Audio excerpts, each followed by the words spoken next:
नमस्कार साथियों, मैं पीयूष त्रिवेदी स्वागत करता हूं आप सभी का आपके अपने यूट्यूब चैनल जियोपॉल आईएएस पे। साथियों, जो साइंस की सीरीज है उसमें एक न्यू टॉपिक को हम आज डिस्कस करेंगे और वो है आपका रक्त परिसंचरण तंत्र। बड़ा ही महत्वपूर्ण टॉपिक है। देखिए, जब बात आती है रक्त परिसंचरण तंत्र की तो यहाँ पर जरा शब्द पे ध्यान दीजिएगा। एक तो शब्द यहाँ पर प्रयोग हो रहा है रक्त और दूसरा प्रयोग हो रहा है परिसंचरण। इस परिसंचरण का अर्थ क्या है? यानी कि इसमें जो रक्त है वह क्या हो रहा है, वह पूरे शरीर में वह संचारित हो रहा है, यानी कि परिभ्रमण कर रहा है, वह घूमता हुआ है, एक स्थान से दूसरे स्थान पर जा रहा है। यही पूरे तंत्र को समझना है। सबसे महत्वपूर्ण बात मैं बता दूं कि रक्त परिसंचरण तंत्र, जितने भी जंतु होते हैं, जितने भी जंतु हैं, उनमें दो तरीके का पाया जाता है। उनमें दो तरह से पाया जाता है। देखिए, एक तो जिसको हम कहते हैं खुला रक्त परिसंचरण तंत्र। जी हाँ, खुला रक्त परिसंचरण तंत्र। यहां पर आप बात को ध्यान से समझिएगा कि जब बात आती है रक्त परिसंचरण तंत्र की तो इसमें हम आखिर क्या पढ़ेंगे, ये है क्या चीज। देखिए, क्या हमने अपने कभी ध्यान से देखा शरीर में ये जो नसें दिखाई देती हैं, है ना, आपने भी देखा होगा कि कई बार हमें रक्त का दान करना पड़ता है ना। हृदय की जो कार्यविधि है इससे संबंधित न जाने कितनी समस्याएं आती हैं।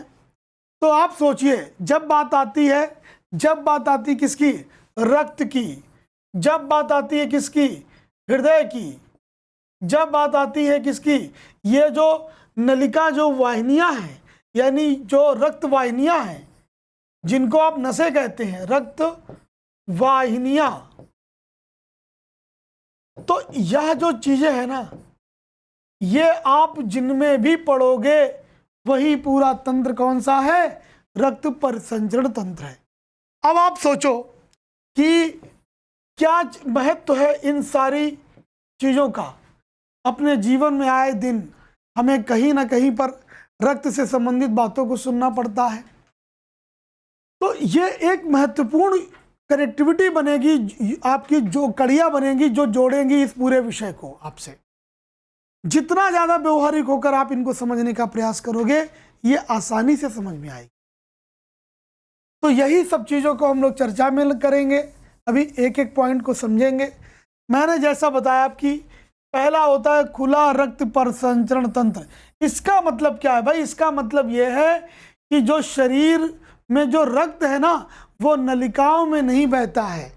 बात समझिएगा, यहाँ पर पहला पॉइंट यही है कि रक्त जो है वो नलिकाओं में नहीं बहता है। रक्त नलिकाओं में ना बहकर, या रक्त नलिकाओं में नहीं बहता,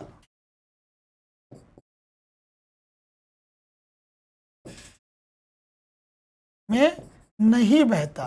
ठीक है, तो फिर कहाँ बहता है? दरअसल जो शरीर के अंदर जो गुहा होती है, यानी कि जिसको हम बोलते हैं कैविटी, पूरा खोखला शरीर का आंतरिक भाग, बस उसी में रक्त भरा रहता है। तो रक्त जो होता है, रक्त देह गुहा में पाया जाता है। अब बात आती है ये किसमें पाया जाता है। तो देखिए, मैंने आपको बताया था जब जंतुओं का वर्गीकरण किया था, तो याद करिए मैंने कहा था जंतुओं का वर्गीकरण तो मुख्य भागों में किया गया है। पहला, एक जिनको बोलते हैं अकशेरुक जंतु और दूसरे कहलाते हैं कशेरुक जंतु। तो अब आप ध्यान दीजिएगा, जितने भी अकशेरुक जंतु होते हैं उन सब में ये किस में मिलेगा? अकशेरुक जंतुओं में, अकशेरुक जंतुओं में।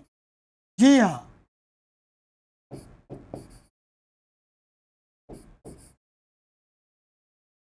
ध्यान रखिएगा, ये जो खुला रक्त परिसंचरण तंत्र है, जितने भी चीजों अकशेरुक जंतु होते हैं जिनको इनवर्टिब्रेट्स कहते हैं, अर्थात जिनमें रीढ़ की हड्डी या ये जो वर्टिबल कॉलम है ये नहीं पाया जाता है, वे सभी अकशेरुक जंतु खुला रक्त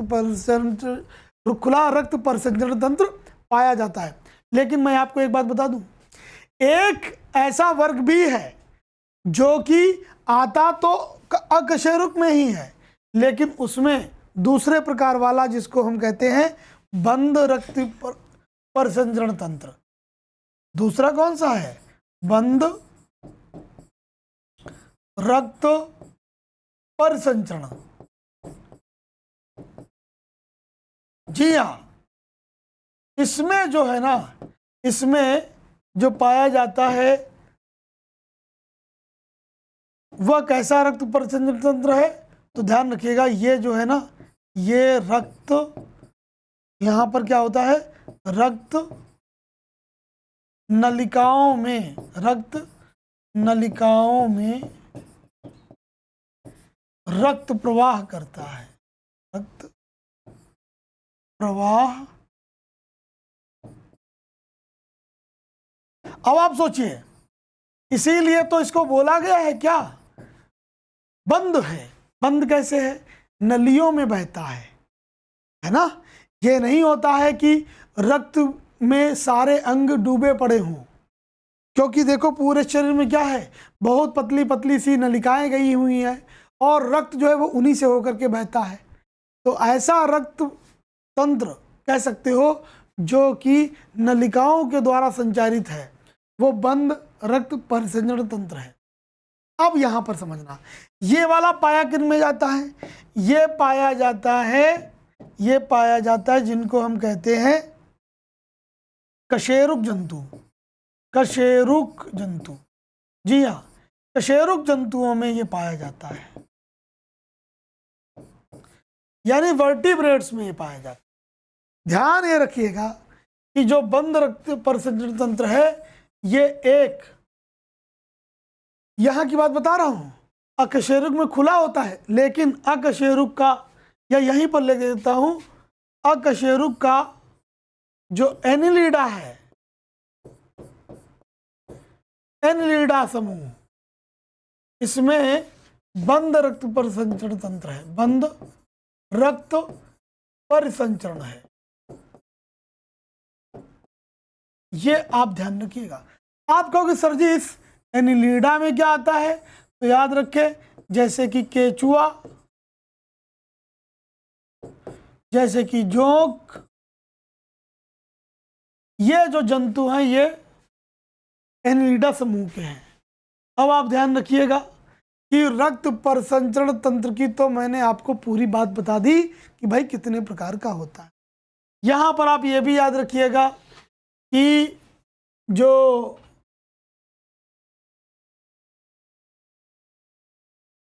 विलियम हार्वे नामक जो साइंटिस्ट थे, तो रक्त परिसंचरण तंत्र का जनक कहा जाता है। रक्त परिसंचरण तंत्र का जनक कहा जाता है। अब यहां पर ध्यान दीजिएगा, हम आखिर इस रक्त परिसंचरण तंत्र में क्या पढ़ेंगे, क्या आखिर यहां किस चीज का डिस्कशन होगा? तो ध्यान रखिएगा, जो रक्त परिसंचरण तंत्र है इसके मुख्य 3 भाग हैं, ठीक है। इस तंत्र के मुख्य 3 भाग हैं।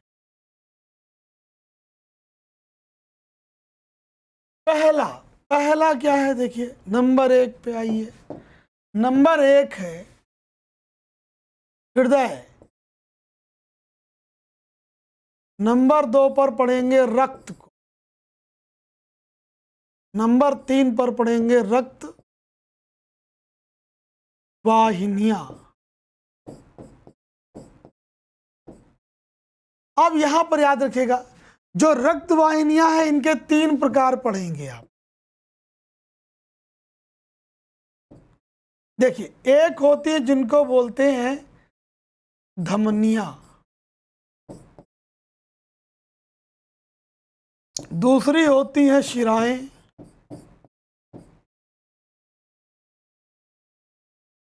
और तीसरी होती है शिराकाएं।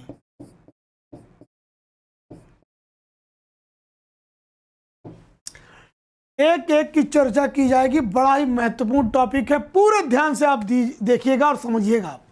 यकीन मानिए इस पूरे चैप्टर को आप एक बार देख लोगे, मैं इतनी गारंटी ले रहा हूं कि आपको इसके अलावा फिर किसी भी प्रकार से अन्य कोई भी किताब, कोई भी व्यक्ति की कोई भी लेक्चर हो, वो आपको देखना नहीं पड़ेगा।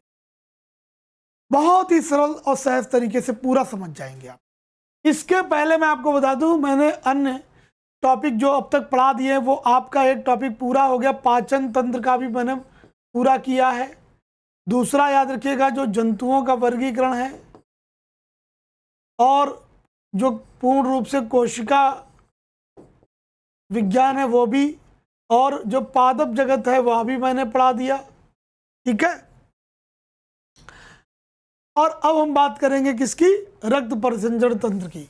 देखिए, हमारे चैनल को आप जब फॉलो करोगे तो मैं बता दूं आपको, जितनी भी यहाँ की पीपीटीज बनेंगी वो सब आपको हमारे चैनल का जो टेलीग्राम ग्रुप है वहाँ पर ये शेयर हो जाती हैं। आप वहाँ से भी पूरा जो है डॉक्यूमेंट, पीडीएफ फाइल वगैरह ले सकते हो। तो ये बिल्कुल इस तरीके से मैं बनाता हूँ ताकि नोट्स की फॉर्म में आपको चीज़ मिल जाए।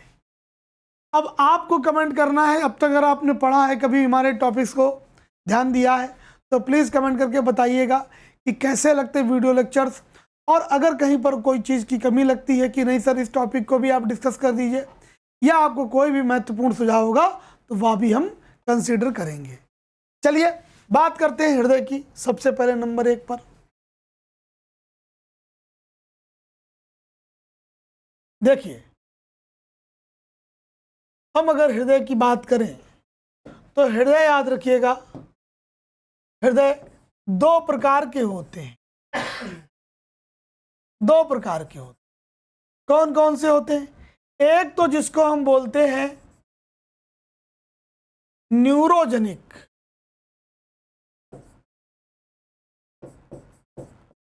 और दूसरे कहलाते हैं मायोजेनिक।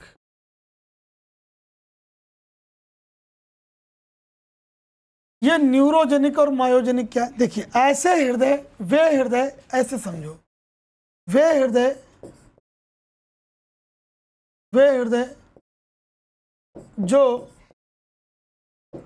तंत्रिका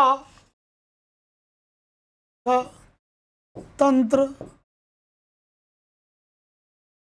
द्वारा नियंत्रित व संचालित होते हैं।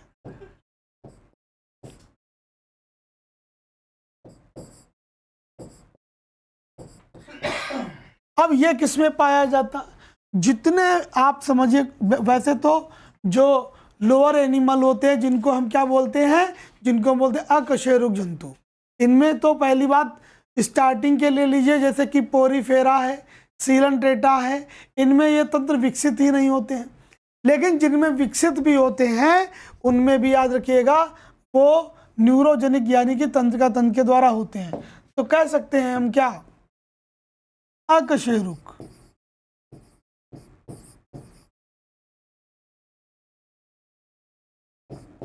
जो अकशेरुक जंतु है उनमें।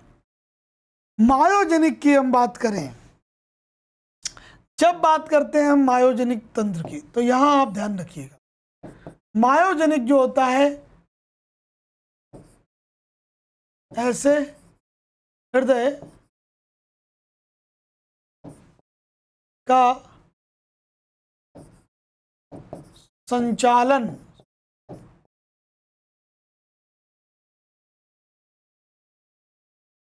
हृदय पेशियों द्वारा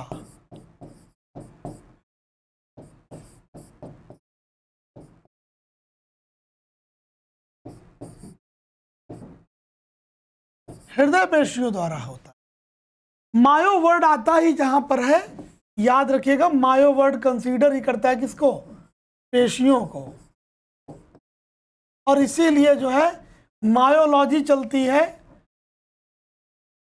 मायोलॉजी यानी कि पेशियों का अध्ययन।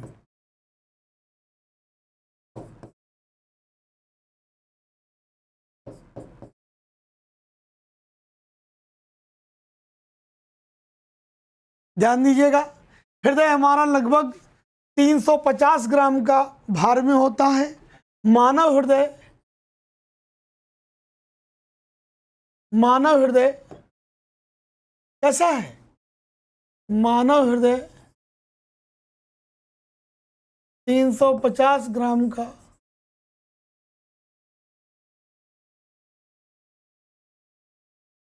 आंशिक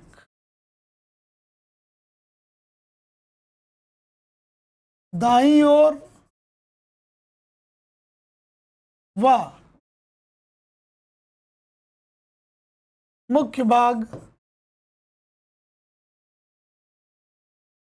बाईं ओर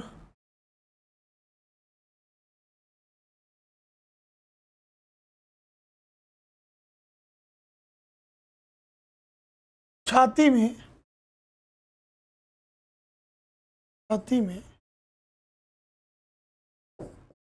स्थित होता है। अब ध्यान दीजिएगा,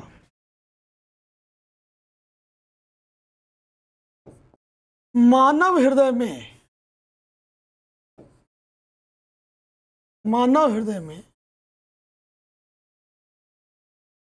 कुल 4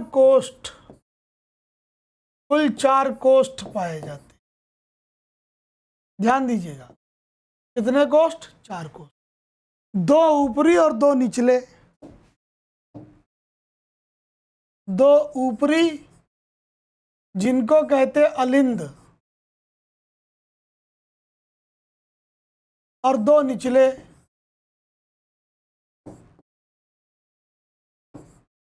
जिनको कहते निलय। 2 ऊपरी अलिंद और 2 निचले निलय। यहीं पर याद रखिएगा, हृदय को एक आवरण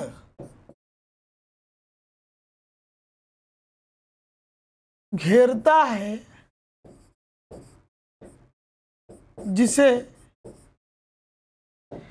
पेरिकार्डियम, ध्यान रखिएगा, पेरिकार्डियम झिल्ली कहते हैं।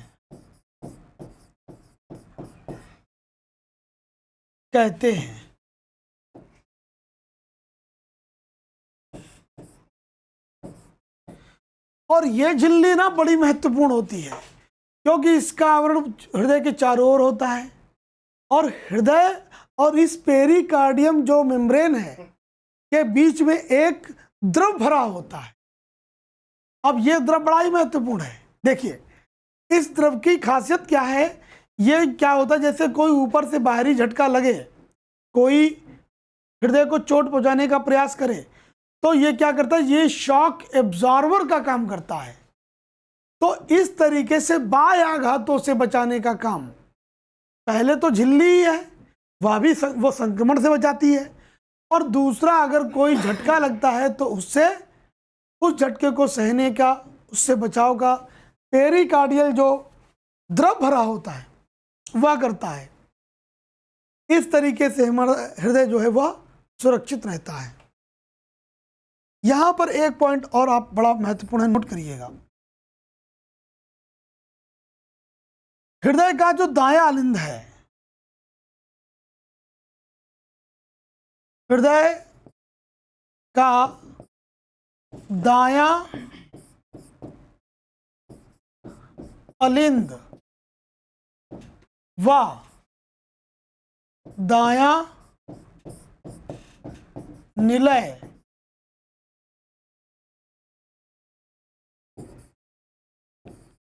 अशुद्ध रक्त ग्रहण करता है।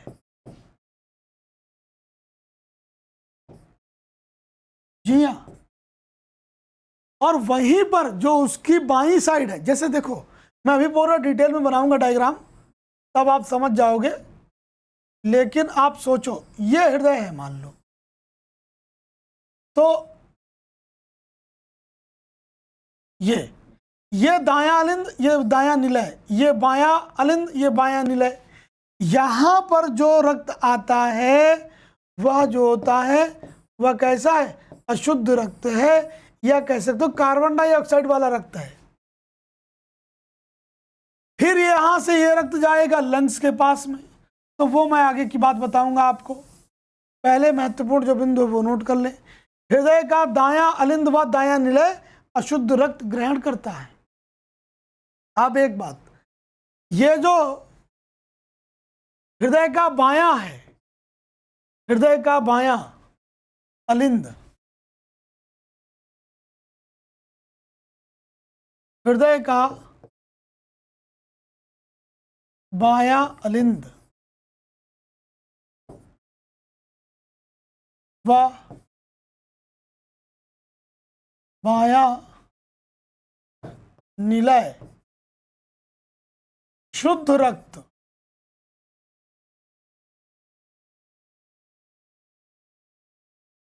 ग्रहण करता है।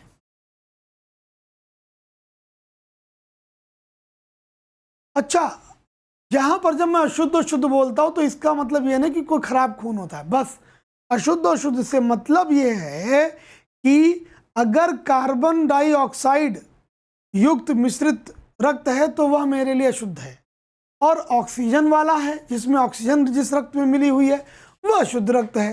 बस फर्क ये है।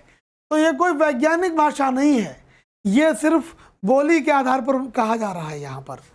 अब आप समझिएगा, जैसा मैंने आपको बताया कि मानव के हृदय में कुल 4 चैम्बर, ठीक है, कोष्ठ वाला हृदय होता है, लेकिन ये जो 4 कोष्ठ वाला हृदय है ये सारे के सारे जो वर्टिब्रेट यानी कशेरुक जंतु हैं सब में नहीं है। तो याद रखिएगा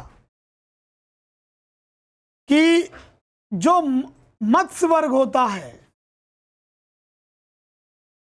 मत्स्य वर्ग में 2 कोष्ठीय, ध्यान दीजिएगा, 2 कोष्ठीय हृदय पाया जाता है। जी हाँ,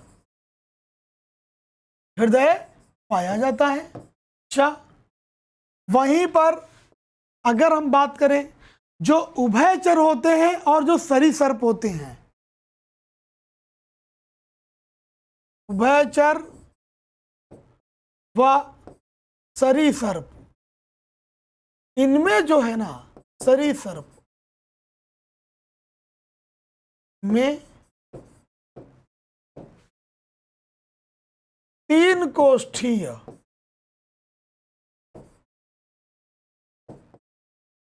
कोष्ठी हृदय पाया जाता है। हालांकि अपवाद भी है एक इसमें, और अपवाद ये है कि जो सरीसर्प वर्ग में देखिए जो मगरमच्छ है वो भी इसी में आता है। मगरमच्छ में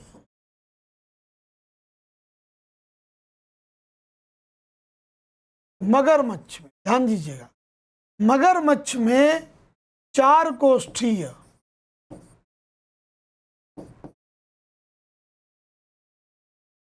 और इसीलिए मैंने कहा हृदय पाया जाता है।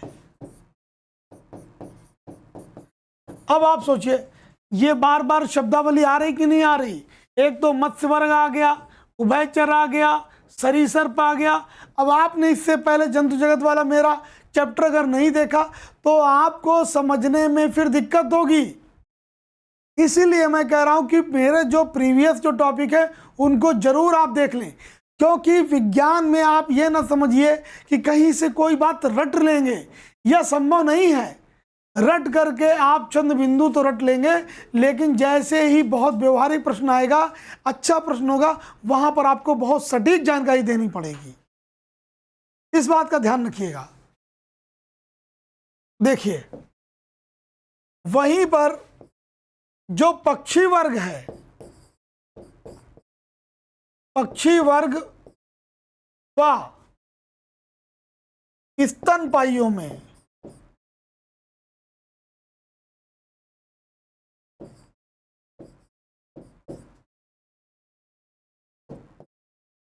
जंतुओं में 4 कोष्ठी हृदय पाया जाता है।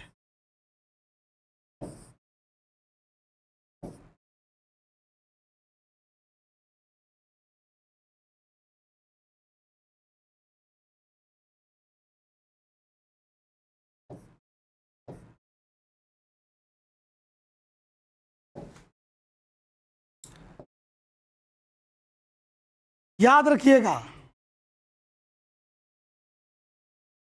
मानव हृदय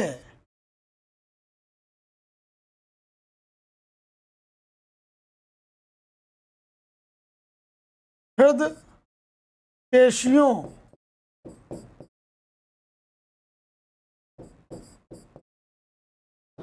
का बना होता है।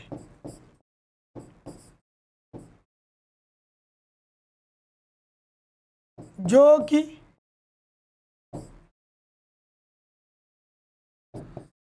जन्म से लेकर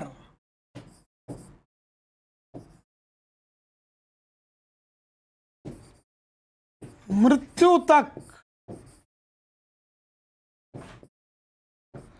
लगातार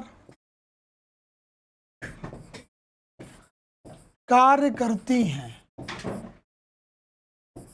इस बात को आप ध्यान रखिएगा, यानी ये जो पेशियां होती हैं ये अनवरत कार्य करती रहती हैं। एक बार प्रारंभ हो गया इनमें संकुचन और शिथिलन तो ये फिर रुकता नहीं है, लगातार होता रहता है। ठीक है ना, जब ये रुकता है तो आदमी ही रुक जाता है, बस ये समझ लो। इसका रुकना मतलब हृदय गति रुक गई, काम खत्म, ले चलो अब इनको। ठीक, तो इस बात का आप ध्यान रखें कि ये जो पेशियां हैं ये हृदय पेशियां होती हैं। और हृदय पेशियां सबसे बड़ी बात कैसी है, ये अनैच्छिक जो क्रियाएं होती हैं उस आधार पर कार्य करती हैं। अब बात आ गई अनैच्छिक क्रियाएं क्या होती हैं, ये भी समझो।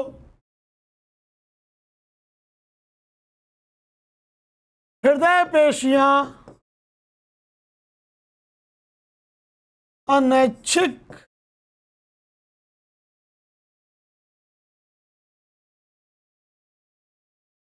क्रियाओं का कार्य करती हैं। इसका मतलब ऐसी क्रियाएं जिन पर आपका नियंत्रण नहीं है, आपकी इच्छा से हृदय की गति नहीं चलती है। आपकी इच्छा से चले तो आप पता चला तो कुछ काम भूल जाते हैं, क्या कल को जो है वो धड़कना भूल गए थे तो फिर हो गया काम। इसलिए बॉडी में इस ऑर्गन को कैसा रखा गया, पूरी तरीके से अनैच्छिक, इस पर आपका कोई नियंत्रण नहीं है। यही कारण है कि यह लगातार जो है वह कार्य करता रहता है, चाहे आप सो रहे हो, चाहे जागृत अवस्था में हो या किसी भी स्थिति में हो, यह निरंतर कार्य करता रहता है। मैं आपको बताता हूं कि हृदय में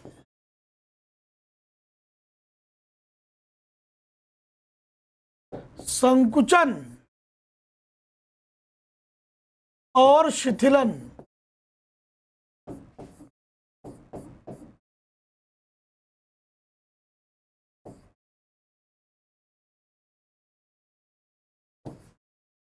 की घटना होती है।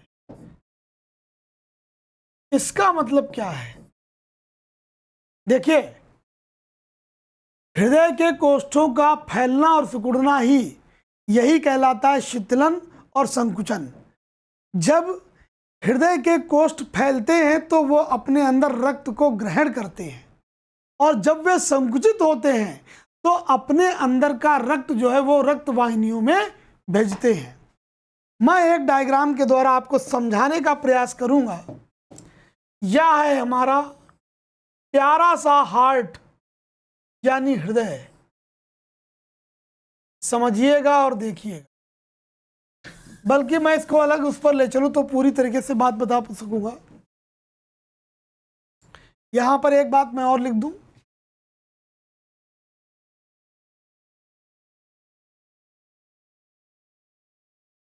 हृदय कोष्ठों का फैलना का संकुचन यानी कि सिकुड़ना, संकुचन व शिथिलन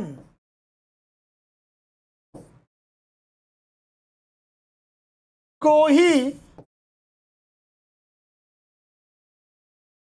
हृदय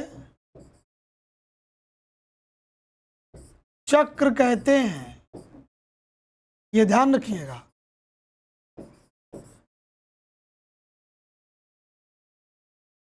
जिसको कार्डियक साइकिल आप कहते हैं ना, ये वही है। और यह भी याद रखिएगा,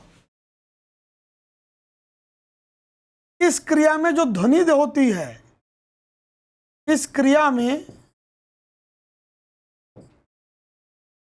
उत्पन्न ध्वनि लब डब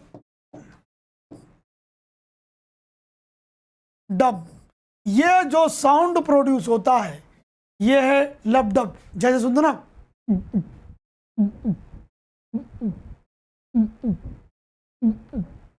ये जो ध्वनि है ये लब डब की आवाज है। और ये कब होती है?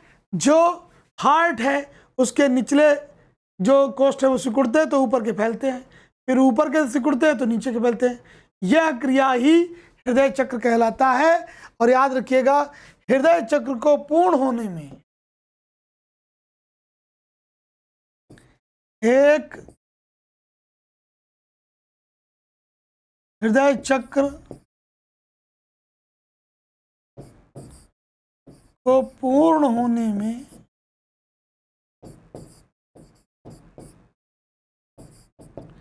0.8 सेकंड का समय लगता है।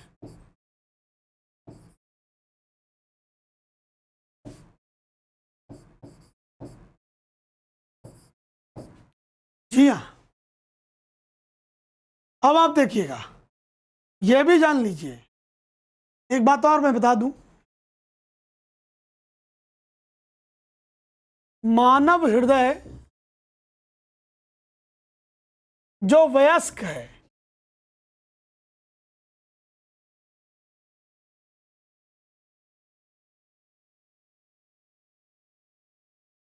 वह 72 बार धड़कता है।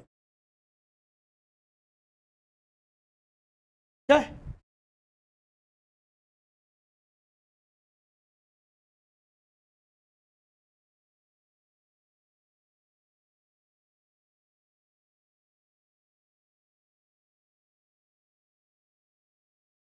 देखिए, या मान लीजिए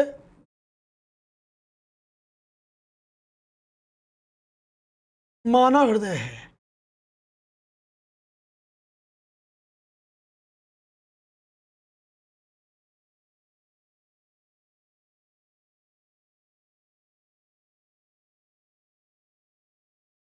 सबसे पहले क्या होता है कि पूरे शरीर का अशुद्ध रक्त, ये जो दायां अलिंद है, ये है दायां अलिंद,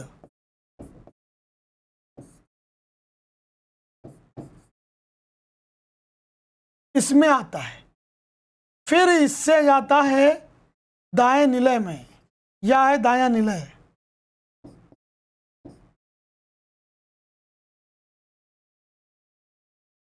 यहां पर ध्यान दीजिएगा, एक कपाट होता है 3 दरवाजों वाला, जिसको बोलते त्रिवलनीय कपाट।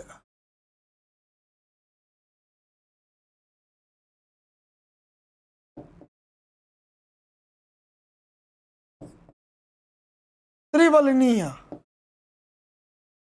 कपाट, ठीक है। त्रिबलनीय कपाट, ये यहां पर मौजूद होता है। और यहां से फिर रक्त जो है वो जाता है, ये देखिए, इस नली से होते हुए फेफड़ों के पास में, ठीक है,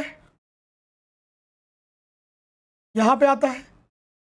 अब यहां पर बड़ी महत्वपूर्ण घटना होती है, जरा उसको ध्यान से समझिएगा। देखिए,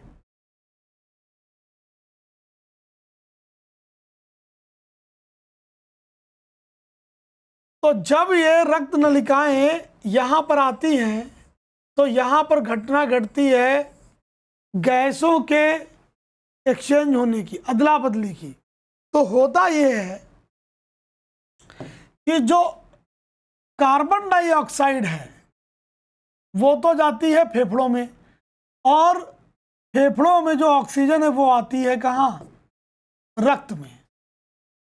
अब अभी मैं रक्त का जब परिचय बताऊंगा तो उसमें पूरी बात बताऊंगा कि कौन से तत्व ऐसे जिम्मेदार हैं, कौन से अंग जिम्मेदार हैं तो ये पूरी घटना को करते हैं। लेकिन अब यहां पर क्या हो गया, हमारा रक्त ऑक्सीजनेटेड हो गया। अब ऑक्सीजनेटेड रक्त को एक दूसरी नली जो है वो लेकर के आती है इस वाले चैम्बर में। कैसा रक्त लेकर के आई है? O2 वाला। और अब ये रक्त यहां जाएगा, ये दायां, ये बायां अरिंद है,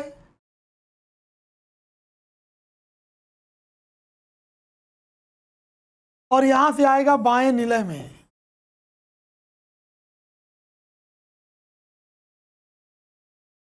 और इसके ऊपर जैसा मैंने कहा था एक आवरण होता है झिल्ली का, पेरिकार्डियल झिल्ली,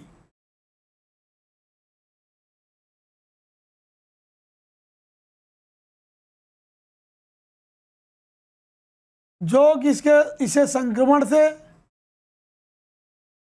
और इसी के बीच में भरा हुआ जो पेरिकार्डियल जो द्रव है वो बाह्य आघातों से बचाता है।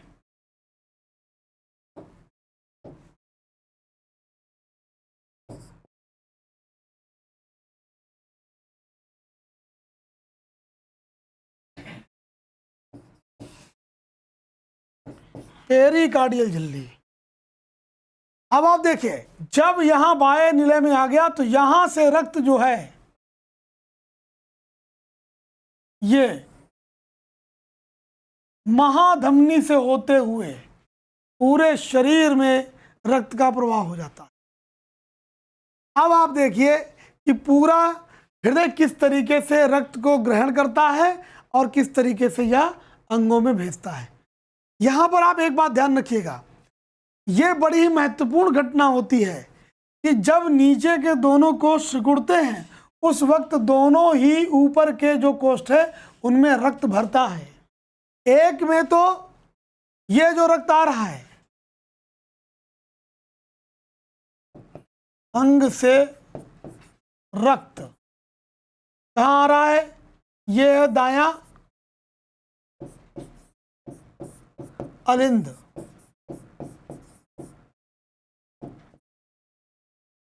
दाएं अलिंद में, ठीक है। तो इस तरीके से कार्यविधि होती है किसकी? हृदय की पूरी कार्यविधि होती है। अब यह भी ध्यान रखना, जब ये निचले दोनों सिरे संकुचित होते हैं तो यहां रक्त यहां का तो जाता है फेफड़ों के पास और यहां का जाता है शिराओं में, धमनियों में। तो धमनियों में जब ये रक्त पूरे धक्के के साथ एक दाब के साथ जाता है, यहां पर रक्त कैसे जा रहा है? दाब के साथ जा रहा है। यही कारण है कि जो धमनियां होती हैं उनमें हमें रक्त का दाब महसूस होता है। इस बात पर ध्यान दीजिएगा जो मैंने कहा। और इसीलिए आप ये जो ऊपर नसें निकली हैं इनमें अगर आप दबाएंगे तो आपको किसी भी प्रकार का रक्त दाब महसूस नहीं होगा। आपने देखा होगा जब ब्लड प्रेशर जिसको आप कहते हैं रक्त दाब को चेक करना होता है तो डॉक्टर आपके हाथ पे पट्टा बांधता है, और बाएं हाथ पर ही क्यों बांधता है, दाएं पर क्यों नहीं बांधता? क्योंकि हृदय की जो नज़दीकी है वो हमारे बाएं हाथ के पास है, तो यहाँ पर अच्छी रीडिंग आएगी। यहाँ पर पट्टा बांधता है, पूरी तरीके से उसको टाइट कर देता है। उसके बाद वो वहाँ दो तरह के दाब को देखता है।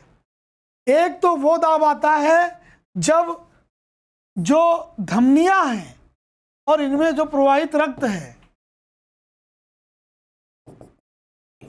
वो तब धक्का लगाती हैं जब, सोचिए, जब ये वाला संकुचित होता है, जब ये वाला कोष्ठ संकुचित होता है, तब जब ये जाता है, रक्त जा रहा है, तो ये जो धमनियां हैं इनकी दीवारों पर धक्का मारता है।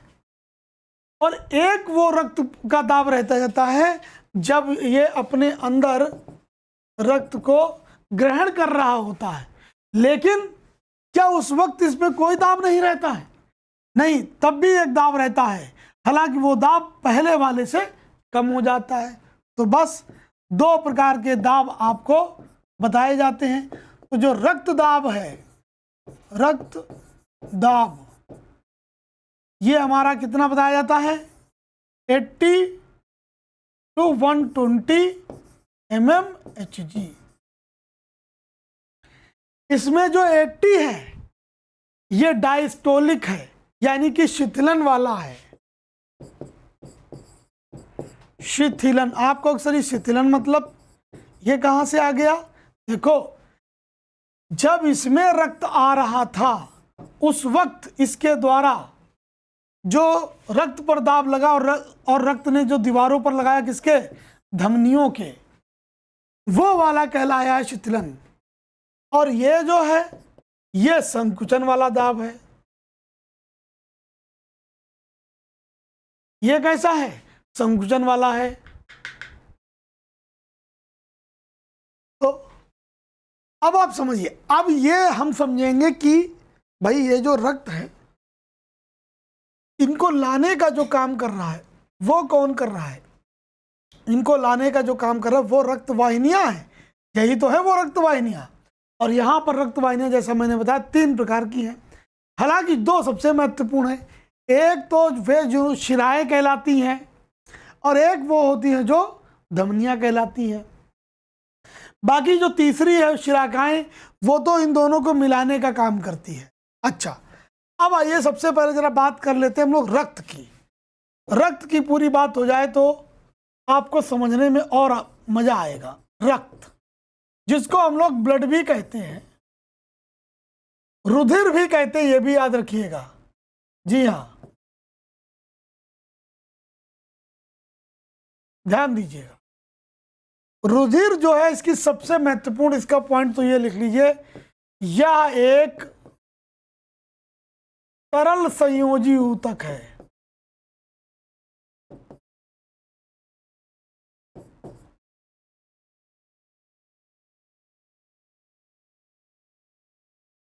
यह एक तरल संयोजी ऊतक है।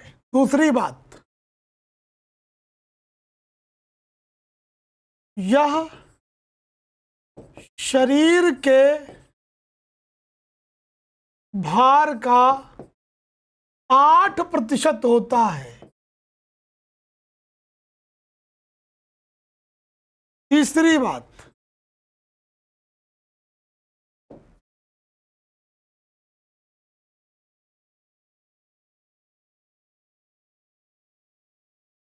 इसके 2 मुख्य अवयव हैं।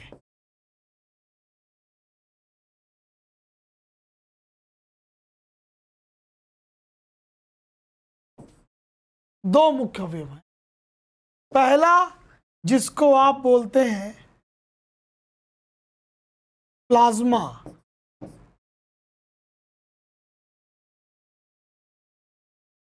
प्लाज्मा, और दूसरा कहलाता है रक्त कणिकाएं। रक्त कणिका, ठीक है, अभी मैं इसके बारे में बताऊंगा आपको, कुछ और बातें बता दूं। रक्त के जरा कार्य समझिए। रक्त शरीर के ताप का नियंत्रण करता है।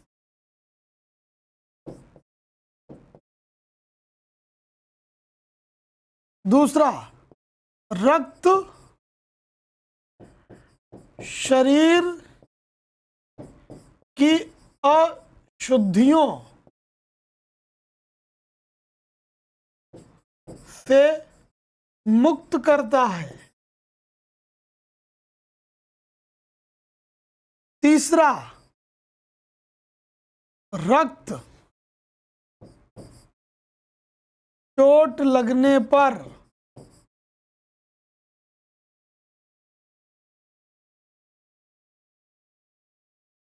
थक्का बनाने में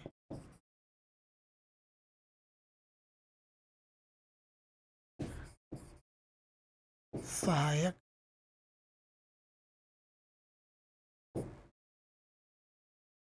ये भी आप जान लें,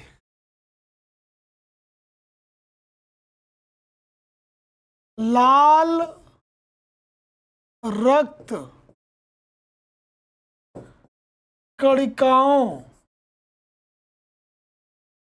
लाल रक्त कणिकाओं पर हीमोग्लोबिन, ध्यान दीजिए, हीमोग्लोबिन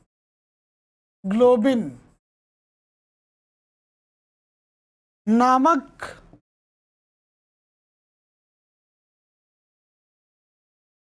ये जो प्रोटीन वर्णक है ना, प्रोटीन वर्णक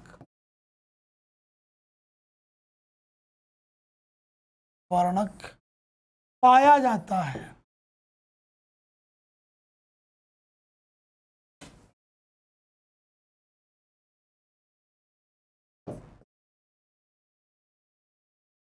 जी हाँ, ध्यान रखें, यही जो हीमोग्लोबिन है, यही अपने ऊपर क्या करता है, अपने से CO2 को भी बाइंड करता है, यानी बांधता है, और O2 को भी बांधता है। ध्यान ये रखिएगा, जब रक्त हृदय के द्वारा फेफड़ों के पास भेजा जाता है, तब वह कार्बन डाइऑक्साइड युक्त होता है, और फेफड़ों के पास जाकर के फेफड़ों में तो कार्बन डाइऑक्साइड जाती है और ऑक्सीजन अंदर आती है, तब वहीं पर यह हीमोग्लोबिन इसके साथ बन जाता है और ऑक्सी हीमोग्लोबिन बनाता है।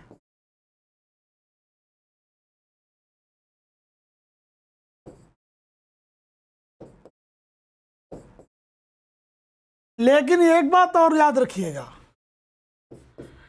कि हीमोग्लोबिन जो है ना,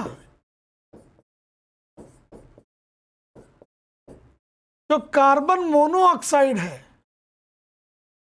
से अधिक तेजी से बंधन बनाता है। और इस बात का ध्यान रखिएगा, यही कारण है कि हमको जाड़ों में अक्सर क्या करते हैं, जो अंगीठी होती है ना कोयले वाली, उसको हम अपने घर में कमरे के अंदर सुलगा करके बैठ जाते हैं। अब होता क्या है, कार्बन मोनोऑक्साइड का उत्पादन तब ज़्यादा होता है जब कार्बन को आप अपूर्ण भंजन करते हैं, यानी पूरी तरीके से नहीं जलाते, धीरे धीरे वो सुलगता है। ऐसी स्थिति में कार्बन मोनोऑक्साइड जो है वो ज़्यादा उत्पन्न होती है, और हमारे शरीर में वो जब जाती है सांस के द्वारा, तो वो ऑक्सीजन को हटा करके पहले वो बनती है, क्योंकि उसके प्रति ये ज़्यादा बंधन बनाने में जो है वो तेजी दिखाता है, और व्यक्ति के शरीर में धीरे धीरे ऑक्सीजन का स्तर कम हो जाता है और दम घुटने से व्यक्ति की मृत्यु तक हो जाती है। इसलिए इस बात का बड़ा ध्यान रखिएगा। यही मैं बता दूं यहां पर भी कि रक्त में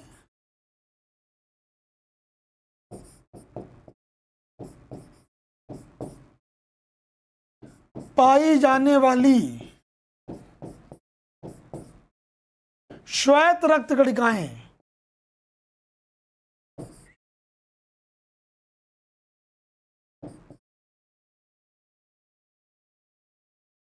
यानी जिसको WBCs कहते हैं।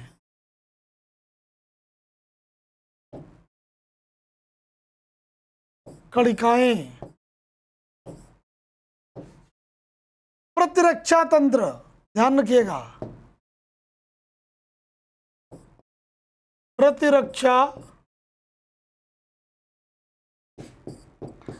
तंत्र को बनाने का कार्य करती हैं।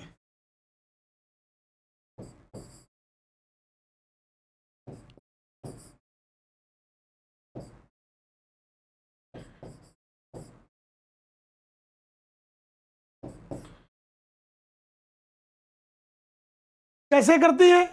WBCs जो होती हैं वो दो तरह से कार्य करती हैं। एक तो भक्षण करती हैं, WBCs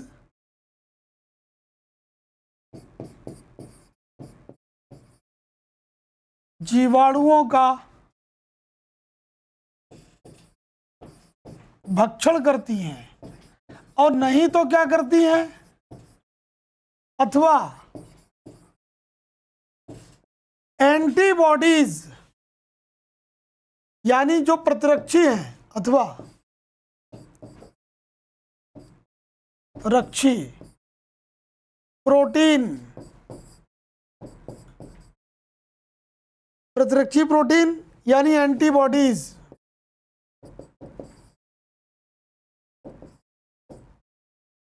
का उत्पादन करती हैं।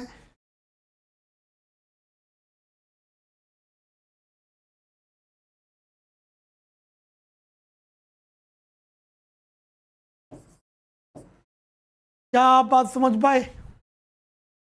कितनी महत्वपूर्ण चीज है कि रक्त के अंदर की जो WBCs है यानी श्वेत रक्त कणिकाएं, ये हमारे शरीर के अंदर प्रतिरक्षा तंत्र को बनाती हैं, और उसका प्रभाव ये होता है कि जब कभी कोई हमारे ऊपर कोई जीवाणु या कोई विषाणु या कोई ऐसे पदार्थ जो हमारे शरीर को नुकसान पहुंचा सकते हैं, जब उनका संक्रमण होता है तो उनसे बचाने में यही WBCs हमारा सबसे बड़ा सहयोग करती हैं।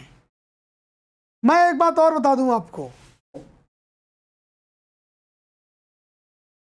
कि मनुष्य में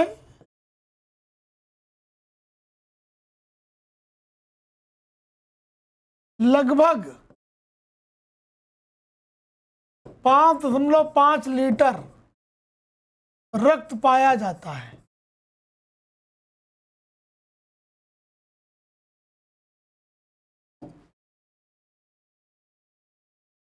वहीं पर जो हीमोग्लोबिन है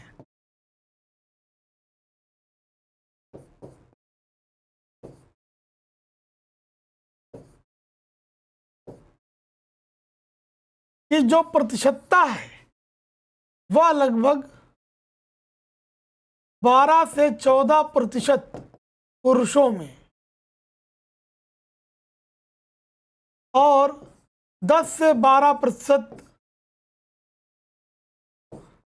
महिलाओं में पाई जाती है। एक पॉइंट और याद रखें, जो RBCs हैं, RBCs में जो नाभिक है यानी नाभिक नहीं पाया जाता।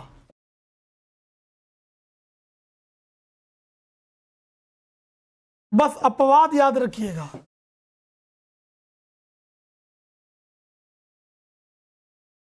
ऊंट और लामा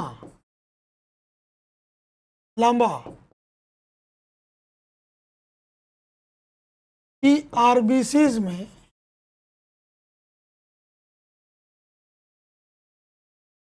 न्यूक्लियस पाया जाता है। दूसरा पॉइंट बड़ा महत्वपूर्ण है, रक्त का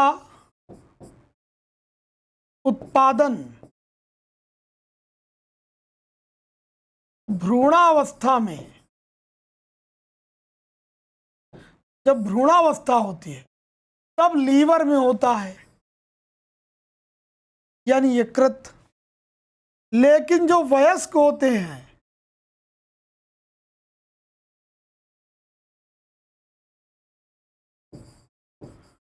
जो वयस्क अवस्था होती है, तो वयस्क अवस्था में जो जिसको हम लोग बोलते हैं लाल अस्थि मज्जा,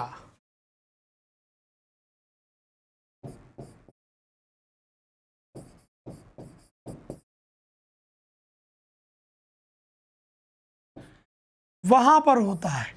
अब ये लाल अस्थि मज्जा कहाँ होती है? ये लाल अस्थि मज्जा जो होती है, जो हमारे शरीर की बड़ी हड्डियां होती हैं, ये वहां पर पाई जाती हैं। ये जोड़ के पास यहां पर होती है लाल अस्थि मज्जा।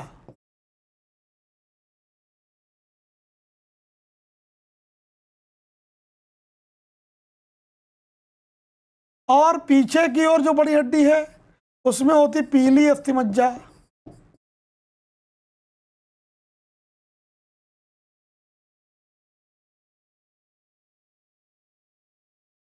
ठीक है, ये भी याद रखिएगा।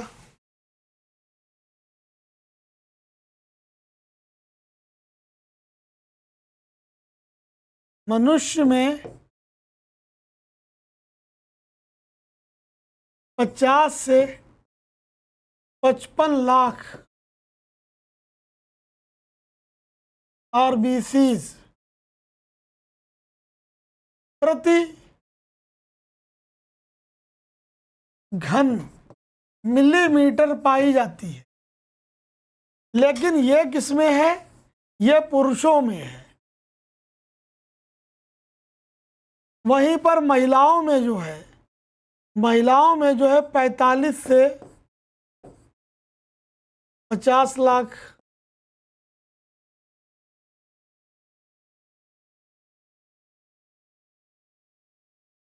महिलाओं में पाई जाती है। अच्छा, यहां पर मैं जब प्लाज्मा की बात करता हूं तो याद रखिएगा, जो प्लाज्मा है, ध्यान दीजिएगा, प्लाज्मा रक्त का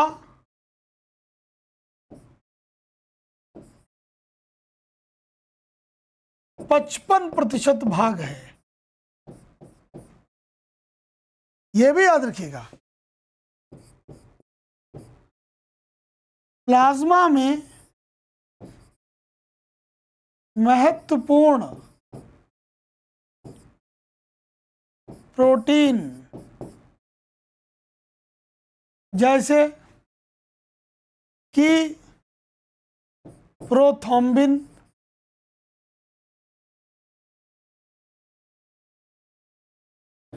फाइब्रिनोजन,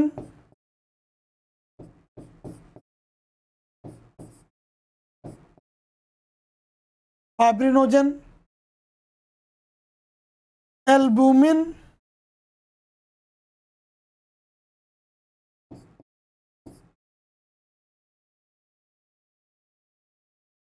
है ना,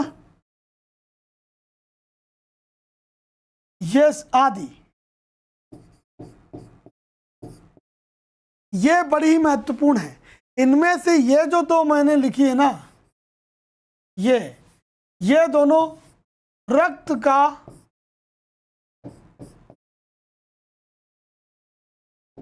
थक्का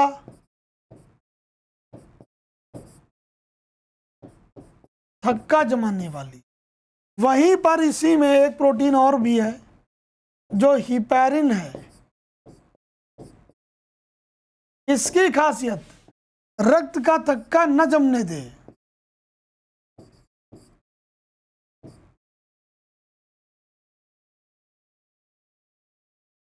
न जमने दे। ये आगे देखें, आगे देखें,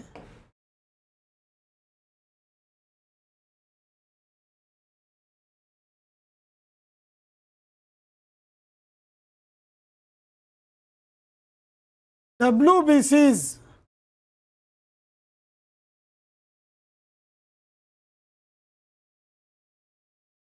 की उत्पत्ति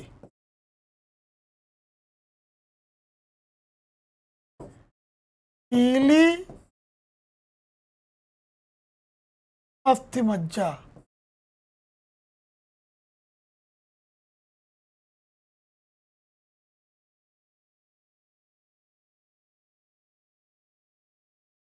दूसरी बात, जो WBCs होती हैं,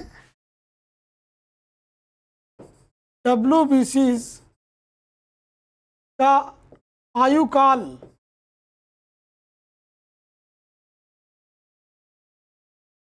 लगभग 10 से 15 दिन। वहीं पर जो RBCs हैं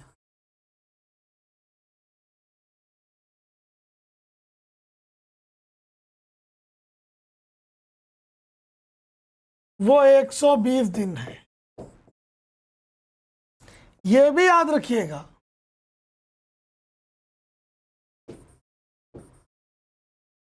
RBCs की मृत्यु के बाद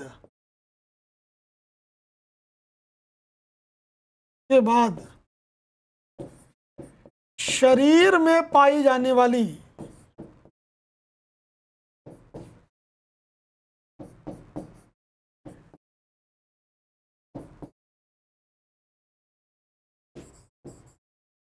सबसे बड़ी लसिका ग्रंथि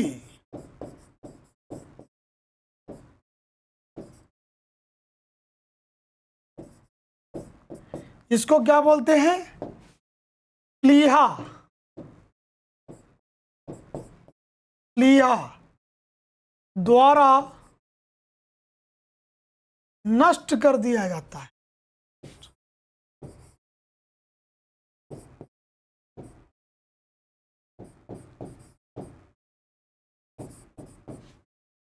जी हाँ, यह बड़ी महत्वपूर्ण घटना घटती है और यही कारण है कि जो प्लीहा है इसको RBC का कब्रिस्तान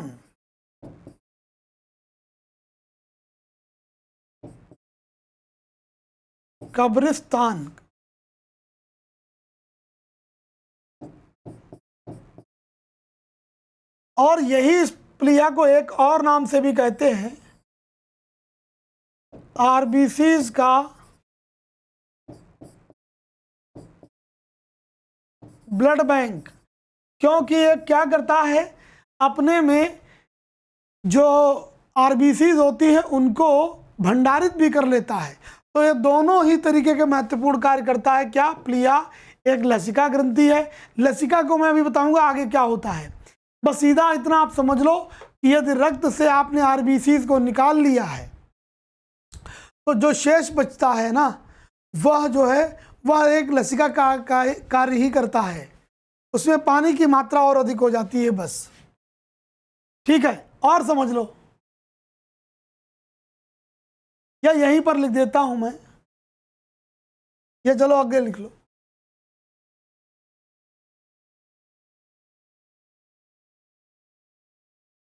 रक्त में पाई जाने वाली प्लेटलेट्स, जिनको बोलते हैं ना प्लेटलेट्स,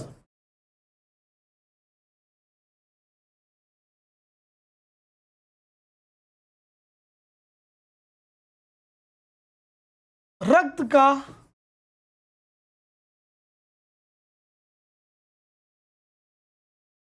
थक्का जमाने में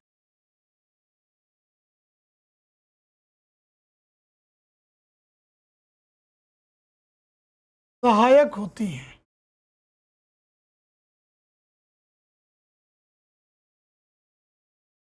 अब आप देखिए, मैं यहां पर लिखूंगा रक्त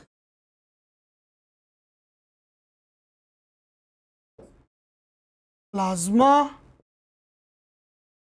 55% और यहां पर रक्त कणिकाएं।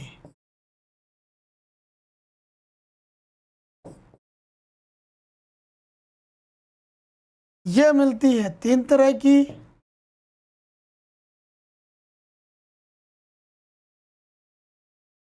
नंबर 1 लाल रक्त कणिकाएं,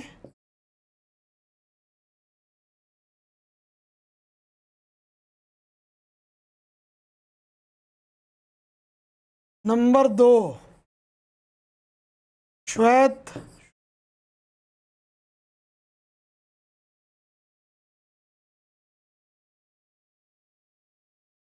और ये होती हैं 5 प्रकार की, 1 2 3 4 और 5। कौन कौन से वो भी लिख लो। एक तो है स्नोफिल्स,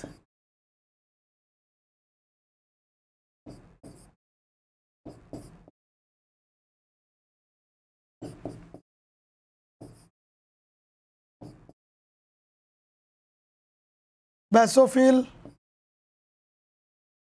न्यूट्रोफिल, मोनोसाइट,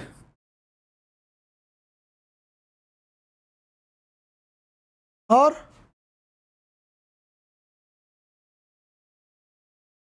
लिम्फोसाइट। लिम्फो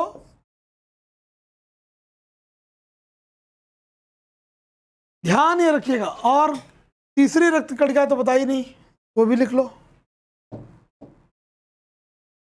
तीसरी देखिए प्लाज्मा हो गया। प्लाज्मा में क्या मिलता है?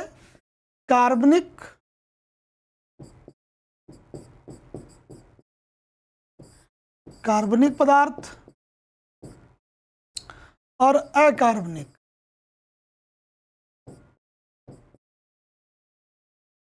क्योंकि इसमें जैसे ऑक्सीजन है, CO2 है, नाइट्रोजन है, ये सभी। कार्बनिक में जैसे कि यूरिया है,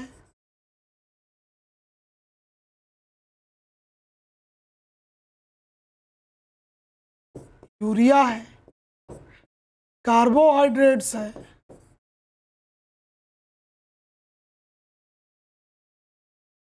या वसा है, ये प्रोटीन है, ये जो मैंने अभी आपको बताया वो सारे हैं।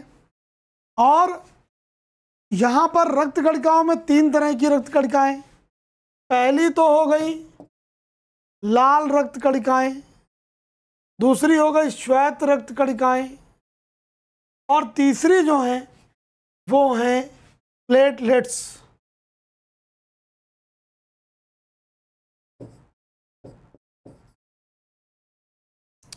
ठीक है, अब आइए बात करता हूं मैं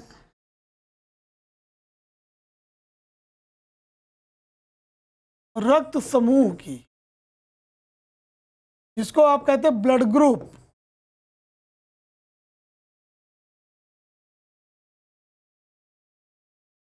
रक्त समूह की खोज कार्ल एंड स्टीनर ने की थी। इसकी खोज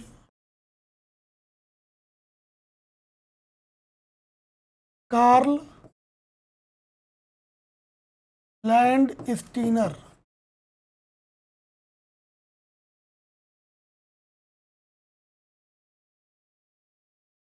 अब बात यह है कि रक्त समूह होता क्या है।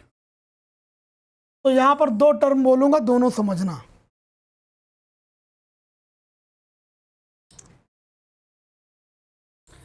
एक है प्रतिजन,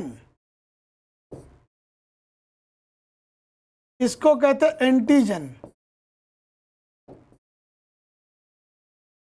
और एक है प्रतिरक्षी, इसको हम लोग कहते हैं एंटीबॉडीज।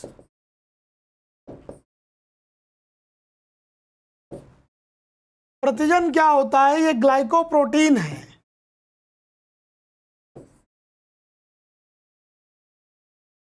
ग्लाइको प्रोटीन है जो कि आरबीसीज की सतह पर पाई जाती है।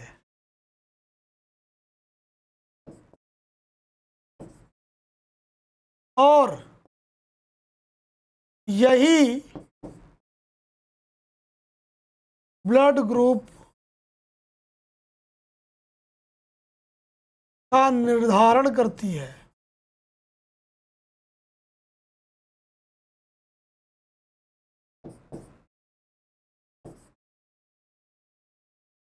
ठीक है, और यह दो प्रकार की होती है। यह दो प्रकार की है, एक जिसको ए कहते हैं, एक जिसको बी कहते हैं। दोनों होती है तो ए बी कहलाती हैं, और दोनों नहीं होती हैं तो जीरो यानी कि ओ कहलाती हैं। एंटीबॉडीज का सुन लो, ये वो रक्षा करने वाली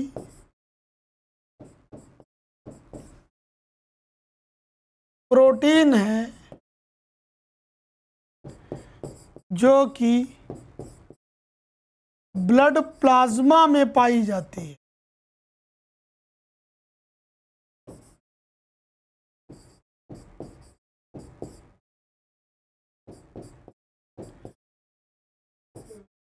ठीक है, और जीवाणुओं को नष्ट करती है। तो हमारे इसीलिए रक्त समूह कितने हैं? 4 प्रकार के हैं। अतः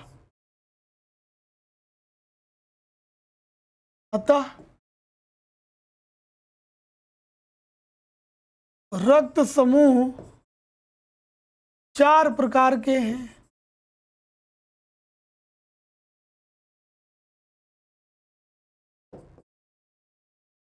देखिए, यहां पर मैं रक्त समूह लिखूंगा,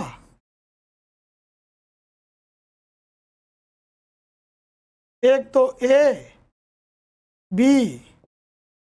बी और ओ। अब यहां पर एक टेबल देखिए,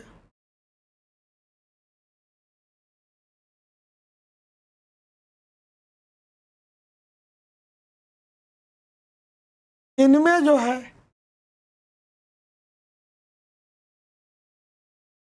प्रतिजन और प्रतिरक्षी देख लो कौन से हैं। तो ए वाले में प्रतिजन तो ए होता है, लेकिन प्रतिरक्षी जो है वो बी टाइप होता है। मतलब सेम टाइप का प्रतिरक्षी नहीं होता है। बी वाले में जो प्रतिजन है वो बी टाइप है और प्रतिरक्षी ए टाइप है। ए बी में प्रतिजन तो दोनों हैं, ए बी और बी बी, लेकिन प्रतिरक्षी कोई नहीं होता है। और ओ में कोई प्रतिजन नहीं है, प्रतिरक्षी दोनों मौजूद हैं। सबसे महत्वपूर्ण बात जो नोट करने वाली है, नोट,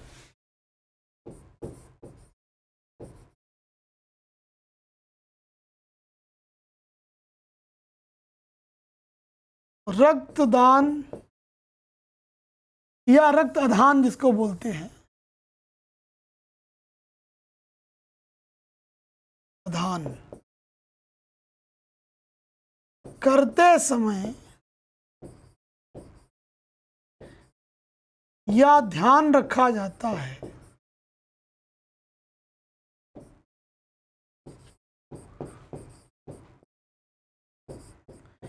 कि समान प्रकार का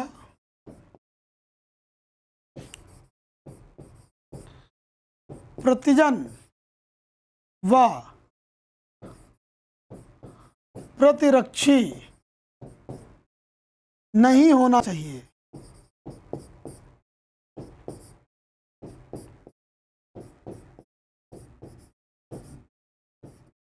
यह सबसे बड़ी महत्व, यानी कि आप ए वाले को बी नहीं देते हो। क्यों? अगर ए वाले को बी दोगे तो यहां पर प्रतिजन ए हो जाएगा और प्रतिरक्षी भी इसको ए मिल जाएगा, जिससे ये क्या करेंगे, आपस में चिपक जाएंगे और चिपक करके जो अभिश्लेषण आरबीसी का कर लेंगे ये। और इनके इस चिपकने से क्या होता है, आरबीसी का जो क्षेत्रफल है वह कम हो जाएगा, यानी ये ऑक्सीजन को ज़्यादा ग्रहण नहीं कर पाएंगे। इससे रोगी की मृत्यु हो जाएगी। यह भी ध्यान रखिएगा, बाद में एक अन्य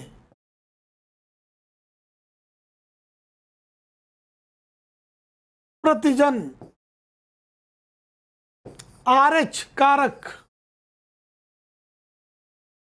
एक रहीसस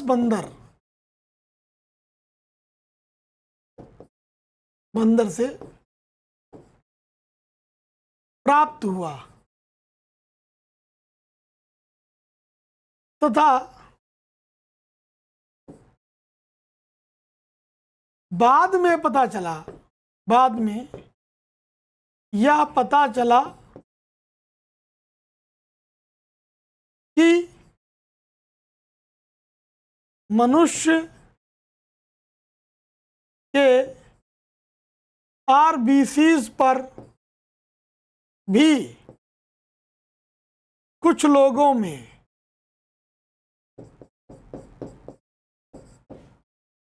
RH कारक पाया जाता है,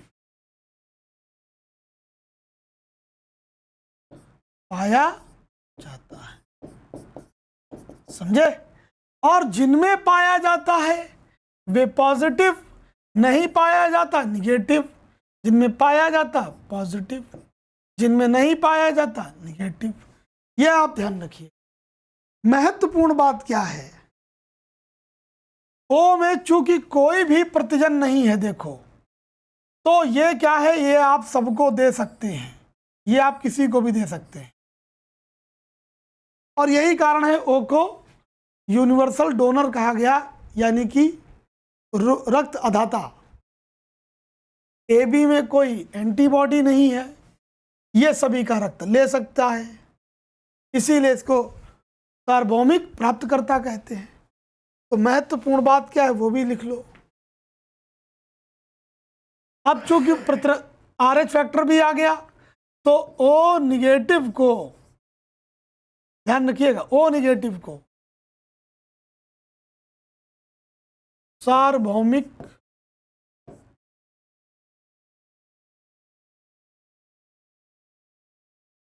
रक्तदाता कहा जाता है। वहीं पर AB पॉजिटिव को सार्वभौमिक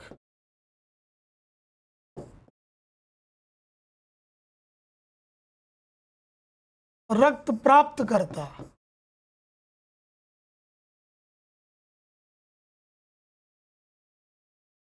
कहा जाता है। यह भी आप ध्यान रखें। एक यूनिट जो ब्लड देते हैं ना, एक यूनिट रक्त में 450 ग्राम रक्त दान होता है। ठीक है,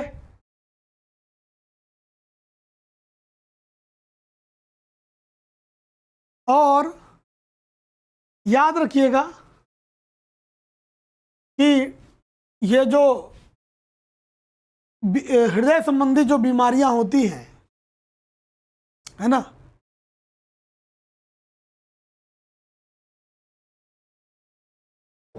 हृदय संबंधी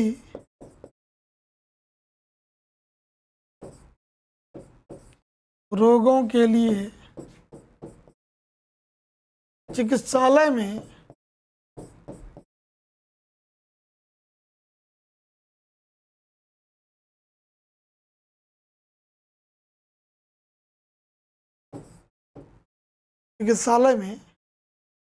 कैथ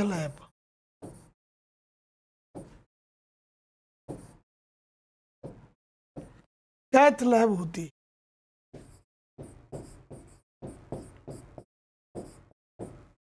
एक महत्वपूर्ण बात और, रक्त का दाब स्फैग्मो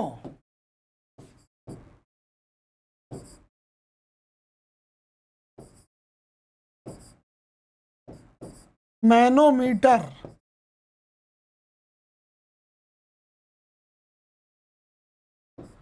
द्वारा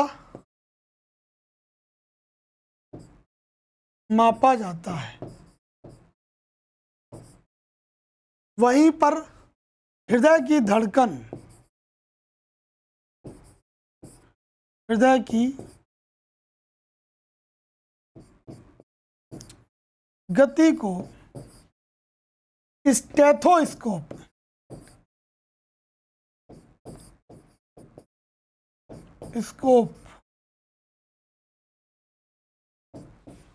से सुना जाता है।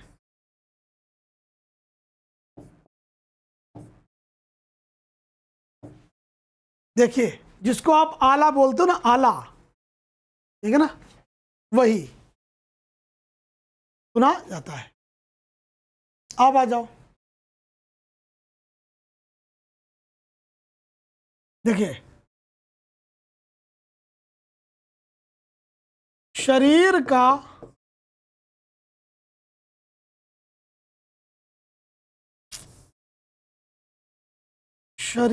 का CO2 वाला रक्त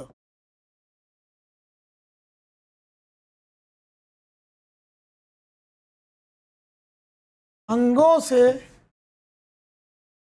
हृदय तक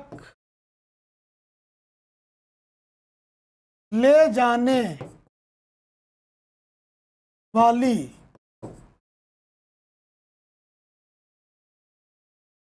रक्त वाहिनियां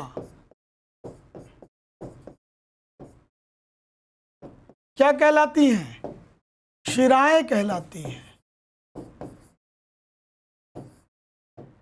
शिराएं कहलाती हैं। एक पॉइंट। दूसरा, लेकिन, तो ये तो याद रखिएगा, लेकिन, यहां लेकिन बहुत बड़ा है, लेकिन फुफ्फुस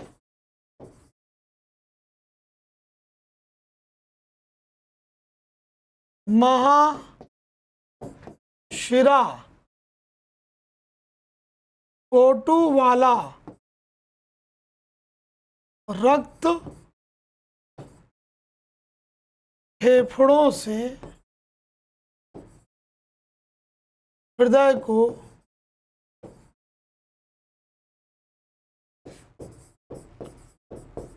लाती है। एक पॉइंट। दूसरा, शरीर के अंगों को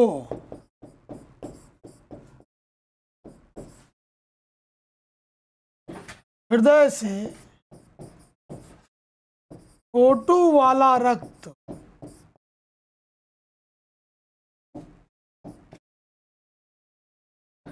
धमनियां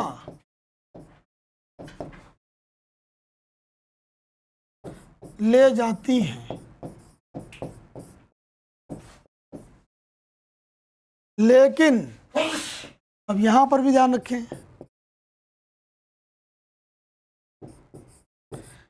लेकिन फुफ्फुस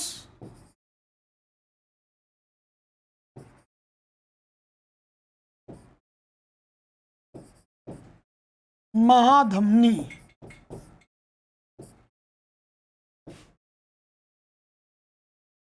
हृदय से CO2 वाला रक्त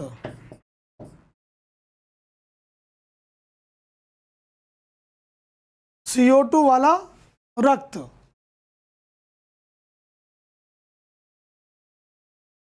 फेफड़े तक ले जाती है, तक ले जाती है।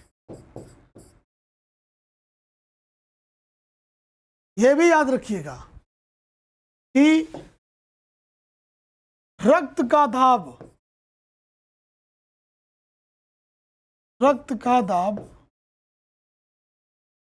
सदैव धमनियों में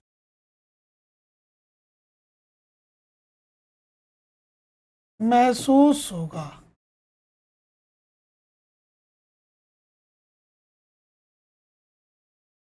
एक बात और याद रखिए,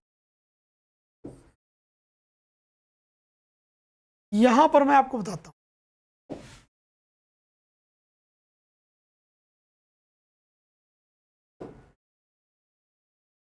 ये जो है ना, ये दायां अलिंद, यहां पर क्या होता है, तंत्रिका जो कोशिकाएं होती है उनका एक गुच्छा होता है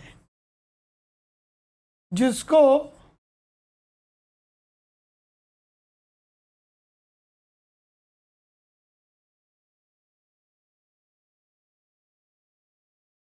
नोड कहते हैं या इसको पेसमेकर भी कहते हैं। तो ये क्या करता है, हृदय की जो गति है उसका संचालन करता है, और इसका नियंत्रण जो होता है वो मस्तिष्क के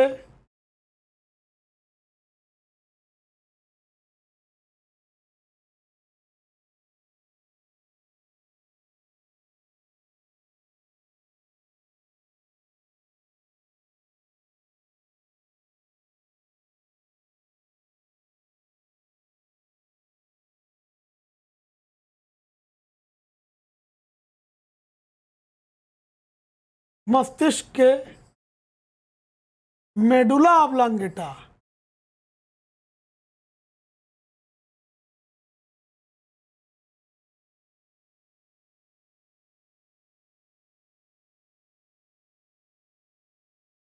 द्वारा होता है। ये आप ध्यान रखिएगा, ये जो मैंने बताई बात आपको, और इसी को पेस मेकर भी कहते हैं। कई बार इसमें खराबी जब उत्पन्न हो जाती है तो बाहर से जो है इलेक्ट्रिक जो बैटरी होती है वो एक लगानी पड़ती है, वो पेस मेकर लगाया जाता है। हालांकि अब वो टिश्यूज़ का बना हुआ आता है, लेकिन हृदय गति को सही से चलाया जा सके इसके लिए यहीं पर साइनो ऑरिकुलर नोड जिसको बोलते हैं वह लगा होता है।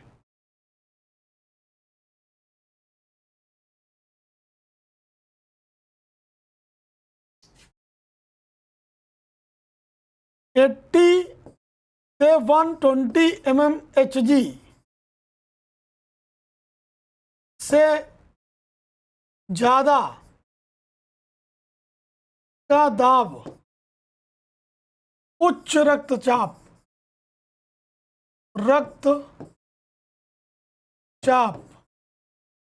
व नीचे का दाब निम्न रक्तचाप,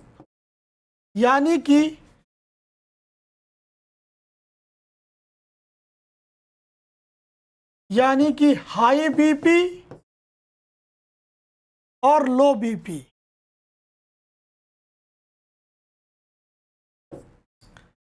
और याद रखिएगा, रक्तचाप का नियमन एड्रिनल ग्रंथि द्वारा स्रावित एड्रेनलिन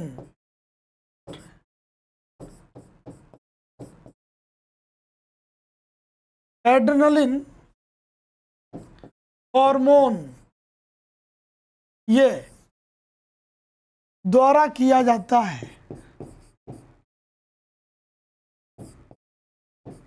या जाता है। तो प्यारे साथियों, ये था हमारा आज का संपूर्ण मानव रक्त परिसंचरण तंत्र जिसको मैंने आपसे डिस्कस किया। प्लीज़ आप सभी लोग कमेंट करके बताइएगा कि पूरा टॉपिक पढ़ने के बाद आपको कैसा लगा। आपका कोई भी महत्वपूर्ण सुझाव होगा वो मेरे लिए स्वागत योग्य है। आप सभी का बहुत बहुत धन्यवाद।